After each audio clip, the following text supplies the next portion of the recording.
Pessoal, bem-vindos de volta, aula 12, continuação do rol de perícias no Código de Processo Penal e na legislação processual esparsa.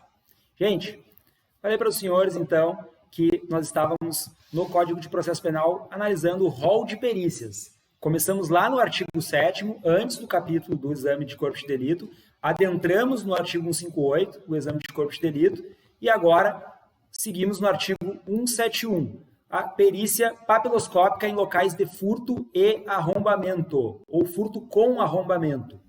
Nos crimes cometidos com destruição ou rompimento de obstáculo, a subtração à coisa, por meio de escalada, os peritos, leia-se, os papiloscopistas. Gente, em locais de furto e arrombamento, nos crimes que não são cometidos contra a vida, mas contra o patrimônio público ou privado, nós temos a figura do papiloscopista, que não é perito, certo? O papiloscopista não é perito criminal, mas ele, muito embora elabore laudo, produza laudo pericial, ele não é perito. O que ocorre é que a perícia papiloscópica, ela se constitui em uma técnica muito antiga, muito consagrada, muito importante, porém de menor complexidade de realização. E é por isso que se exige apenas o curso superior em qualquer área do conhecimento para ingresso no cargo. Mas o perito, o papiloscopista não é perito. Em muitos locais você vai encontrar a figura do perito papiloscopista. Pois é, existe uma discussão se o papiloscopista é perito ou não. A categoria de papiloscopista se coloca como disponível para equiparação ao cargo de perito, mas não existe hoje juridicamente esta equiparação. Então nós não vamos ter questão de nulidade aqui, porque a fonte indireta, a jurisprudência já aceita os papiloscopistas como peritos responsáveis pelo exame da perícia de furto com arrombamento. Tá? Aqui nós colocamos furto e arrombamento. O correto é perícia em locais de furto por arrombamento, que é o furto qualificado, né, gente? Pois bem, aqui peritos, leia-se papiloscopistas. Além de descrever os vestígios, indicarão com que instrumentos, por que meios e em que época se presumem ter sido praticados os fatos. Gente, então, o papiloscopista vai ao local, se porventura ele se deparar com um vestígio vestígio material, uma gota de sangue ou uma gota de suor, aí eu vou ter a necessidade de um perito criminal para realizar aquela coleta. Hoje nós temos também a questão da coleta de material orgânico sobre a impressão digital. E aí eu tenho que optar, o que vai ser mais adequado, eu coletar uma impressão digital ou coletar um material orgânico? A gota de sangue, por exemplo, em cima da impressão digital. Ora, se eu coletar uma, eu perco a outra. Eu disse para vocês lá no início, na parte histórica, que a papiloscopia é muito antiga e ele é um exame muito mais barato do que o exame de DNA. Portanto, se eu não tiver um padrão para comparação com o DNA, eu não tenho sentido realizar a coleta de material orgânico. E enquanto que a papiloscopia, o sujeito pode ter uma carteira de identidade naquele estado, o que vai facilitar e muito a obtenção de um padrão para comparação. Certo? Então, leia-se aqui, o artigo 171 vai perquirir sobre o crime de furto por arrombamento, ou seja, por escalada, por destreza, o furto qualificado. Artigo 172, perícia de avaliação, quando necessária a avaliação de coisas destruídas, deterioradas ou que constituam produto do crime. Aqui também a avaliação é feita por papiloscopia. Pessoal, alguns vão dizer, mas perícia não é igual à avaliação. Lembrem lá do Código de Processo Civil, que vai equiparar a perícia à avaliação, ou a avaliação à perícia. Artigo 173, perícia em local de incêndio. Os peritos verificarão a causa e o lugar em que houver começado, o perigo que dele tiver resultado para a vida ou para o patrimônio alheio, a extensão do dano, seu valor e as demais circunstâncias que interessarem a elucidação. Gente, local de incêndio é um local bem peculiar, onde nós vamos procurar vestígios do início do fogo. Ou seja, se tiver uma abrasão branca e depois seguida de uma abrasão esfumaciada em um determinado local, possivelmente é naquele local onde o fogo se iniciou. É claro que nós não vamos ilustrar aqui com fotos e tudo mais para não perder o foco que é o nosso estudo para o concurso, a parte legal. Gente, porém, eu destaco para vocês primeiramente que o artigo 173, quando fala dos peritos, são peritos criminais. E mais, nas capitais são peritos engenheiros civis ou arquitetos, com formação específica para a realização de perícias desta natureza. Verificação da causa, leia-se. A causa, o início, se foi criminoso, se foi acidental. Então, aqui nós estamos falando de um diagnóstico diferencial de dolo ou culpa. Aonde houver começado, o perigo que dele resultou, ou seja, lembrem dos crimes de perigo, onde o resultado se dá apenas pela obtenção do perigo. Lembrem também da diferenciação entre risco e perigo. Risco nós praticamos, nós estamos a todo momento em uma situação de risco, desde que nós saímos de casa, até mesmo na questão da pandemia. Risco é inerente à vida. Agora, o perigo é o risco exacerbado. Então, existem crimes lá, os crimes de periclitação da vida e da saúde, que nós vamos ver em que a colocação de uma pessoa em perigo já constitui o núcleo do tipo penal. Isso nós vamos ver mais para frente. Perigo, resultado para a vida ou para o patrimônio alheio. Aqui também há a proteção do patrimônio. A extensão do dano, perícia de avaliação do dano e o valor e as demais circunstâncias que interessem para a elucidação. Perícias em objetos ou perícias merciológicas. Artigo 175. Serão sujeitos a exame os instrumentos empregados para a prática da infração, a fim de verificar a natureza e a eficiência. Pessoal, aqui nós temos o exemplo da chave Misha, que é aquele objeto feito produzido artesanalmente para ingressar em veículos através de rompimento ou destruição da porta. Certo? Nós temos também aqui outros objetos que são utilizados como instrumento do delito. Instrumentos cortantes, armas falsas, armas de brinquedo, enfim. Vamos adiante. Pessoal, agora saindo do CPP, nós vamos pesquisar a legislação processual penal esparsa. Ela mesma, aquela que está fora do Código de Processo Penal, mas também vai trabalhar com questões de perícia. Primeira delas, Lei 9605 de 98, Lei dos Crimes Ambientais. É a nossa 14ª perícia. Artigo 19, lá da Lei de Crimes Ambientais. A perícia de constatação do dano ambiental, sempre que possível, ou seja, facultativamente, fixará o montante do prejuízo causado para efeitos de prestação de fiança e cálculo de multa. Gente, perícia de constatação de dano ambiental. Hoje em dia é muito comum a criação de núcleos de perícias ambientais nos departamentos de criminalística e de polícia técnico-científica dos estados e na Polícia Federal. Crime ambiental, muitas das vezes, vai se constituir em um crime contra a União, em um crime federal. Mas destaco que o meio ambiente é de preservação obrigatória, tanto dos municípios, quanto dos estados, quanto da União. Então, tanto a Polícia Federal quanto a Polícia Civil vai ter atribuição no que se refere à investigação desses crimes. Portanto, tanto as perícias dos estados, órgãos de perícia oficiais dos estados, quanto a Polícia Federal vai ter atribuição no que se refere ao dano ambiental, no que se refere ao bem jurídico penal meio ambiente. Meio ambiente, fauna e flora. Então, não esqueçam, não basta o dano apenas à fauna, à flora. Eu também tenho a fauna, eu também tenho os animais. Então, nós vamos ter profissionais na perícia ambiental, leia-se, peritos criminais, veterinários, biólogos, biomédicos, geógrafos, geólogos, enfim, peritos que tenham formação no que se refere ao meio ambiente. Certo? Adiante. Nós temos também, pessoal, diversos dispositivos que vão tratar da questão da tecnologia aplicada ao geoprocessamento e à perícia criminal. Sensoriamento remoto, geoprocessamento, ciência que deriva informações de um objeto a partir de medidas feitas à distância, sem contato físico com o mesmo.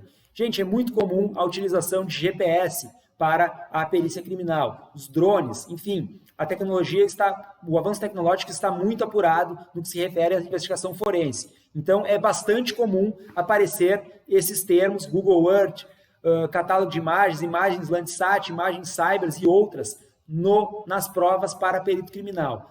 Na prova para perito criminal, área geral do estado de Santa Catarina, apareceram bastante questões que se referem ao geoprocessamento e sensoriamento remoto aplicado à perícia. Nós não vamos poder aprofundar muito, mas eu destaco para os senhores que vocês tenham em mente que a perícia ambiental está avançada e quem estiver prestando concurso para cargo específico vai ter que se aprofundar nessas tecnologias, certo? Arquivos GIS, topografia, cálculo de área, distâncias, declividade, enfim. 15ª perícia, perícia contábil forense. Nós vamos encontrar o respaldo dela lá nas normas brasileiras de contabilidade, resolução 858 do Conselho Federal de Contabilidade. Perícia contábil forense, pessoal, ela é mais operada pelo Departamento de Polícia Federal. O que ocorre é que os crimes de colarinho branco, aqueles que são aferidos pela Polícia Federal, crimes, nós temos aí a questão da Lava Jato e os desdobramentos, as 80 e tantas fases da Operação Lava Jato, trabalharam muito a questão contábil forense, crimes de natureza econômico-financeira. Então, são análises de balanços, análises dos demonstrativos contábeis, declarações de imposto de renda, enfim, questões que tocam aí para o mundo contábil. Muito bem, ainda, crimes da lei de licitações, escrituração em meio eletrônico, resolução número 1005 de 2005 do Conselho Federal de Contabilidade, que trata da escrituração em meio eletrônico. Muito bem, essas questões todas tocam lá para peritos com formação em economia, ciências contábeis e administração, ou ainda em auditoria. Alguns cursos tecnológicos contemplam essa formação. O que ocorre é que nos estados, como nós vamos ver pouco mais na frente na aula de cadeia de custódia, alguns estados não operam, não têm núcleos de perícia contábil forense, ou perícias em crime econômico-financeiro, o que denota que esta perícia cabe mais à competência da Justiça Federal. Ela trabalha com muito mais profundidade este tipo de exame, o que não quer dizer que não exista o perito contábil forense oficial nos estados, mas são poucos aqueles que trabalham com esta natureza de exame, certo?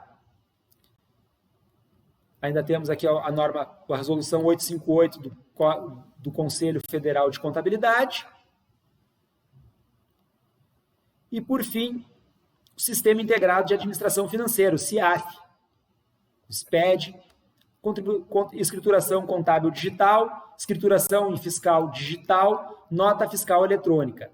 Pessoal, eu tenho falado muito aqui em meio digital. Qual é a conclusão? Perito de informática forense ou perito digital forense também vai estar muito atrelado à questão contábil, certo? Então, sugiro para os senhores também o aprofundamento na parte contábil. Quem for prestar concurso para a Polícia Federal é de estudo obrigatório, mas para a nossa medicina legal aqui fica bastante prejudicado. Apenas para os senhores terem conhecimento, certo? Então, são os objetos dos exames e a questão tributária. Tá, pessoal? Caixa 2, enfim. Perícia digital, acabei de falar. Nossa lei importante aqui para a questão digital, Lei 12.965 de 2014, o Marco Civil da Internet. Também não vamos ter tempo de aprofundar, mas só para vocês entenderem, os tipos penais aqui vão tratar da questão da honra, invasão de dispositivo informático, crime de furto e dano, violação de direitos autorais, pornografia infantil, e aí muito atrelado aqui às anomalias psíquico-forenses, né? Pedofilia, necrofilia e outras, e o artigo 241 do Estatuto da Criança e Adolescente. Tá, pessoal? Ainda a questão de pirataria e interceptação informática. Questões aqui que nós não vamos ter tempo para aprofundar, apenas os senhores terem conhecimento de que o perito digital também tem aparecido nas nossas provas para a área geral. Tudo bem? Adiante. Pessoal, aqui bastante importante para o nosso estudo da medicina legal é a perícia de trânsito. a Lei 9.503 de 1997. O artigo 277, nós já vimos alguns delitos aqui, né? O homicídio de trânsito, aquele praticado na condição de veículo automotor, questão do dolo, da culpa, alguma coisa nós já falamos aqui. O que nós não falamos é a parte pericial processual. Artigo 277, o condutor de veículo automotor envolvido em acidente de trânsito ou que for alvo de fiscalização de trânsito poderá ser submetido a teste, exame clínico, perícia ou outro procedimento que, por meios técnicos científicos, na forma disciplinada pelo CONTRAN, permita certificar a influência de álcool ou outra substância psicoativa que determine sua dependência. Então, o sujeito pode ser levado a exame clínico de sangue, urina ou etilômetro, ou mais conhecido como bafômetro. Artigo 279. Em caso de acidente com vítima, leia-se fatal ou não, envolvendo veículo equipado com registrador instantâneo de velocidade e tempo, somente o perito oficial encarregado do levantamento pericial poderá retirar o disco ou a unidade de armazenamento do registro. Leia-se o disco de tacógrafo, né, pessoal? Ou o extrato do disco de tacógrafo. Esse só pode ser retirado por perito oficial. Leia-se perito criminal de campo. Leia-se engenheiro mecânico nas metrópoles, perito oficial generalista no interior. É assim que funciona na prática forense. Mas este perito oficial aqui, não há nenhuma dúvida que se trata do perito criminal de campo. Certo? Adiante. Pessoal, agora aqui eu peço licença, nós vamos fazer uma pausa para uma reflexão acerca do termo local de morte. Nós já comentamos aqui em algumas oportunidades que o termo correto seria o local suspeito, mas eu não coloco aqui o local suspeito, tá, pessoal? O termo que eu coloco é o local de morte. O que vocês precisam ter em mente é o seguinte, eu prometi para vocês que nós íamos nos debruçar sobre esse tema. O local de morte é onde eu tenho um cadáver. E aí eu vou precisar fazer uma distinção entre morte natural, súbita, suspeita. Dentro da morte suspeita, eu tenho aquela violenta e a não violenta. E aí, dentro da morte violenta, eu vou ter o diagnóstico diferencial de homicídio, dolo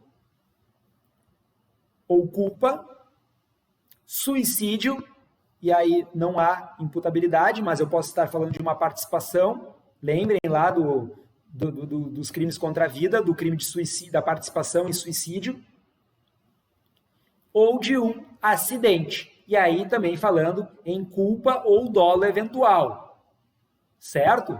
Então, vamos recapitular. Local de morte é onde eu tenho um cadáver.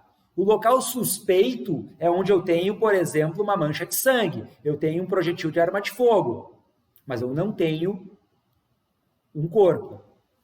Agora, definitivamente, pessoal, na doutrina atual, se falar em local de crime é inadequado, porque eu não sei se ocorreu um crime. Segundo a própria teoria geral do crime, crime é um fato jurídico provado típico, que ainda é ilícito e culpável. O fato típico é a descrição no tipo penal, anterior ao cometimento do fato. Se eu pratico um fato jurídico hoje e ele não possui amparo em nenhum tipo penal, mas amanhã é promulgada uma lei criminal que tipifica aquela conduta, eu não posso ser punido. Princípio da anterioridade do direito penal. Ou seja, eu pratico um fato atípico hoje, amanhã, se ele vira crime, eu não posso ser punido. Eu só posso ser punido dali, da previsão legal, da tipificação para frente. Ilícito, eu não estou previsto, eu não estou amparado por nenhuma excludente de ilicitude, legítima defesa, estado de necessidade, estrito cumprimento de um dever legal, exercício regular de um direito. Por exemplo, exercício regular de um direito ou exercício estrito cumprimento do dever legal. O policial está lá na vila caçando um bandido, começa a sofrer disparos e ele precisa avançar, porque se ele recuar, ele pode ser encurralado. Então ele efetua disparos de arma de fogo. Esses disparos de arma de fogo já são, por si só, ou de per si, um tipo penal. Leia-se Estatuto do Desarmamento, disparo de arma de fogo. O que ocorre é que ele está no exercício do cumprimento do dever legal. Então, apesar de praticar um fato típico, lei, Estatuto do Desarmamento, este policial está amparado por uma excludente de ilicitude, estrito cumprimento de um dever legal, ou ainda o exercício regular de um direito. Portanto, ele está amparado por uma excludente de ilicitude. Se ele, porventura, alvejar algum bandido, ele está praticando um homicídio, fato típico, porém amparado por uma excludente de ilicitude, legítima defesa. O sujeito estava atirando nele, ele conseguiu desviar, mas se ele ficasse parado, ele iria morrer. O que ele faz? Ele revida e acerta. Legítima defesa. Seu colega estava sendo alvejado, ele alveja antes. Legítima defesa de terceiro. Veja, estrito documento do dever legal, exercício regular de um direito, legítima defesa. Essa pessoa, esse policial, ele pratica um fato típico, praticou 2 fatos típicos, o disparo por si só, o homicídio, mas ele está amparado por uma excludente de ilicitude. Portanto, o fato é típico, mas não é lícito. Eu nem vou perquirir pela culpabilidade. O fato não é ilícito, portanto, não é crime. Agora, o fato pode ser típico, ilícito, mas ser praticado por uma criança. E aí não há a imputabilidade, eu já comentei com os senhores, não há imputabilidade, não há culpabilidade, não há crime. Então há um ato infracional. Então é por isso, pessoal, que o termo local de crime é inadequado. Aproveitando aqui para falar para os senhores que a prática do homicídio por arma de fogo constitui-se de um crime meio. Ou seja, quando eu me utilizo o modus operandi pela arma de fogo, eu estou praticando uma conduta. Se eu praticar disparos de arma de fogo, eu tenho uma arma de fogo registrada, tudo bem. Se eu começar a disparar ela para cima no meio da rua, eu estou praticando um delito de perigo. Lá, os crimes de pericularização da vida e da saúde, que é o disparo de arma de fogo. Ele está previsto no ordenamento jurídico penal, lá na lei de armas, lá no Estatuto do Desarmamento, tipificado como crime. O que acontece é que se eu me utilizar deste meio para matar alguém, o crime fim absorve o crime meio. Este é um outro princípio de direito penal, princípio da absorção. O crime fim absorve o crime meio. Então, se eu pratico diversos delitos com a finalidade de praticar um crime com uma pena maior, eu respondo apenas pelo crime de pena maior. Certo?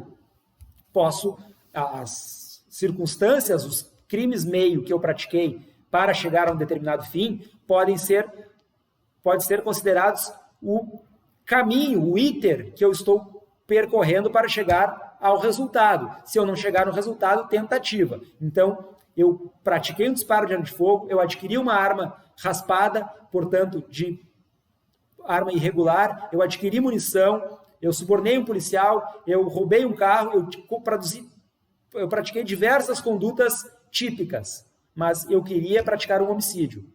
E não consegui por circunstância alheia à minha vontade, homicídio tentado e agravado por todas essas circunstâncias, conforme lá as fases 1 e 2 da aplicação e aferição da mensuração da pena. Isso é uma atividade do juiz, nós vamos ter tempo de aprofundar isso. Mas leia-se então, pessoal, crime é o fato típico, ilícito e culpável. Certo? Os elementos da tipicidade, da ilicitude e da culpabilidade, nós não vamos ter tempo aqui de esmiuçar. Mas lembrem, tipicidade formal é aquela descrição do tipo penal no Código Penal ou na legislação penal especial. O fato ilícito, ele não está, contrário senso, não está amparado por uma excludente de ilicitude. Legítima defesa, estado de necessidade, estrito cumprimento de um dever legal, exercício regular de um direito. Então, voltando aqui para o nosso local de morte, é o termo adequado. Problema que nós vamos encontrar nas provas objetivas é que vocês vão encontrar com bastante frequência o termo local de crime. O problema é que vocês estudaram com um técnico que já traduziu para vocês que o termo local de crime não é adequado. O termo adequado, até em pouco tempo atrás, era o local de morte. Hoje nós já falamos em DNA, então eu também posso falar numa inadequação do local de morte, porque eu não sei se morte houve. Pode ter havido uma tentativa de homicídio. eu posso ter uma mancha de sangue. E aí nós estamos falando de um local suspeito. Certo? Muito bem, pessoal. Então, local de morte pode não ter havido a consumação do delito contra a vida ou a integridade física ou a saúde. O local, portanto, local de morte ou local suspeito, é toda a área onde necessária ou presumivelmente tenham ocorrido os atos de execução do delito e os atos com ele diretamente relacionados. Pessoal, nós vamos ver mais para frente que o iter criminis, ele começa com os atos de cogitação, passa pelos atos de preparação e depois entra na fase punível, que é os atos de execução e consumação. Se eu cogito um crime e começo a prepará-lo, eu não posso ser punido por isso. Pelo menos não pelo resultado. Então, por exemplo, eu começo a planejar um delito. Eu penso ele mentalmente. Muito bem, eu vou ao computador e começo a descrever os passos pelo qual eu vou praticar o meu delito. Eu vou seguir a vítima, eu vou monitorá-la por tanto tempo, eu vou esperar o momento certo para então começar a executar o delito. Enquanto eu não iniciar os atos de execução, eu não posso ser punido. Claro que os atos de cogitação e preparação não podem constituir crimes meio autônomos, porque daí eu teria consumado estes delitos. Exemplo, a aquisição de arma de fogo de uso restrito, ou arma de fogo irregular, aquela que está raspada ou não possui um registro, ou a aquisição da munição para tanto. Eu posso não ser acusado pela preparação do homicídio, porque eu não iniciei os atos de execução, ou seja, eu não portei a arma pela rua seguindo a vítima.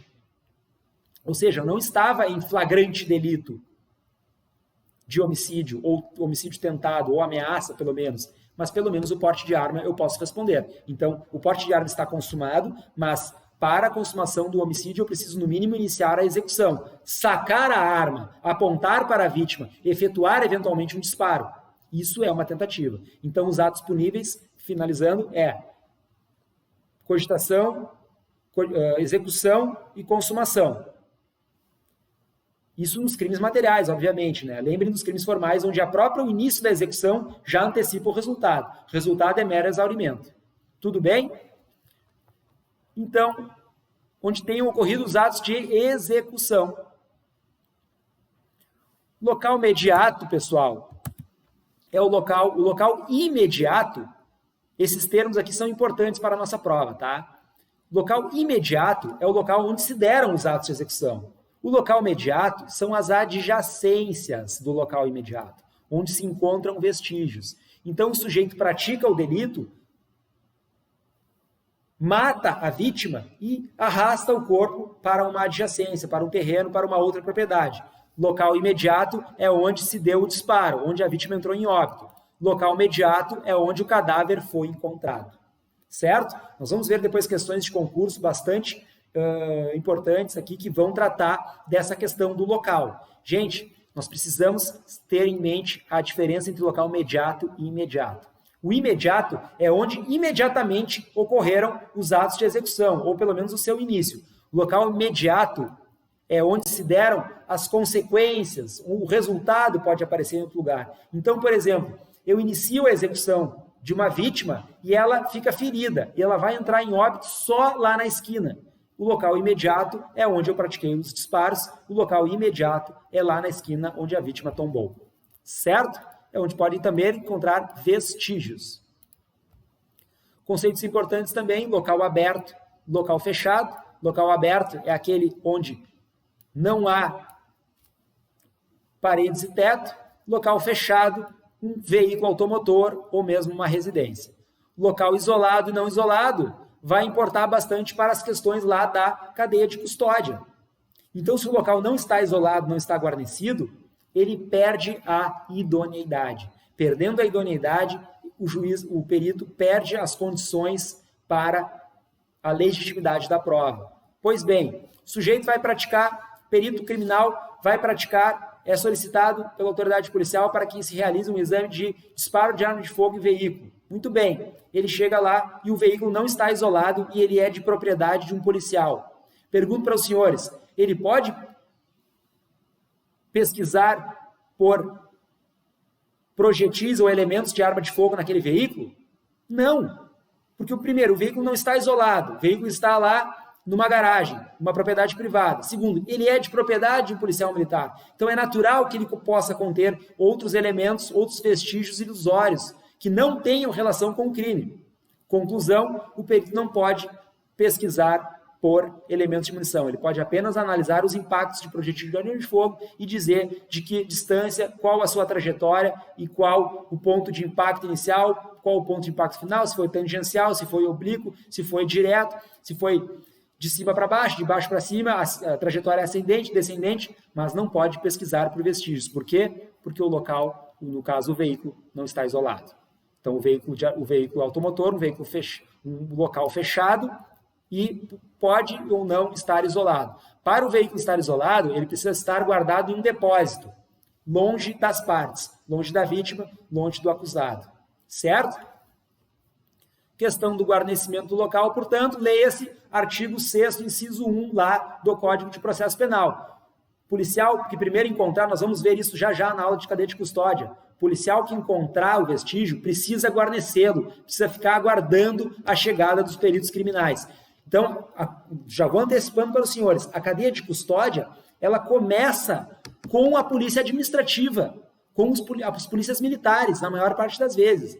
Ela começa com o encontro, o reconhecimento do vestígio, o guarnecimento e o isolamento do local, chegada da polícia judiciária, polícia civil, polícia federal, por sua vez, chegada dos peritos criminais. Os peritos criminais vão pegar a cadeia de custódia no estado em que se encontram e vão reconhecer o vestígio, coletá-lo, trasladá-lo, levá-lo para o laboratório, para os institutos de criminalística, analisá-lo, interpretá-lo, emitir o laudo pericial e depois descartá-lo ou devolvê-lo para as partes, se for o caso. Esta é a cadeia de custódia, já vamos antecipando aqui o assunto. E, por sua vez, local preservado e não preservado. Pessoal, local não preservado é aquele onde os vestígios foram mexidos, propositadamente ou não. Lembrem do crime de fraude processual.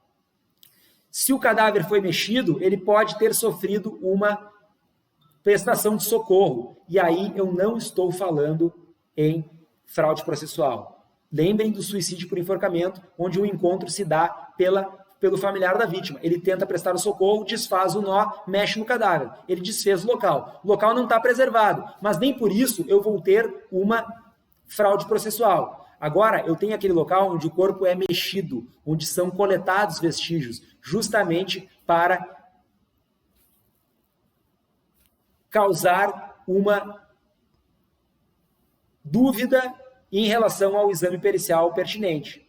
Então, veja que o local preservado, ele é aquele idôneo, local isolado, guarnecido e preservado. Ele está idôneo para o exame. Se ele não está preservado, não está guarnecido, não está isolado, ele pode ou não estar inidôneo. Agora, o local que não está isolado, nem sempre vai estar não preservado. Ele pode estar não isolado, porém naturalmente preservado. Então pense naquele local lá no meio do mato. Não passa ninguém há horas lá. O local é naturalmente isolado e preservado. Então, embora ele não conte com o guarnecimento da polícia, ele está naturalmente preservado e isolado. Por fim, eu lembro os senhores que o local não preservado, repetindo, ele pode ter sido violado por conta da prestação de socorro. Certo? Muito bem. A aula que vem, nós entramos então nas implicações finais processuais da competência jurisdicional, o local da infração e, posteriormente, a questão da cadeia de custódia.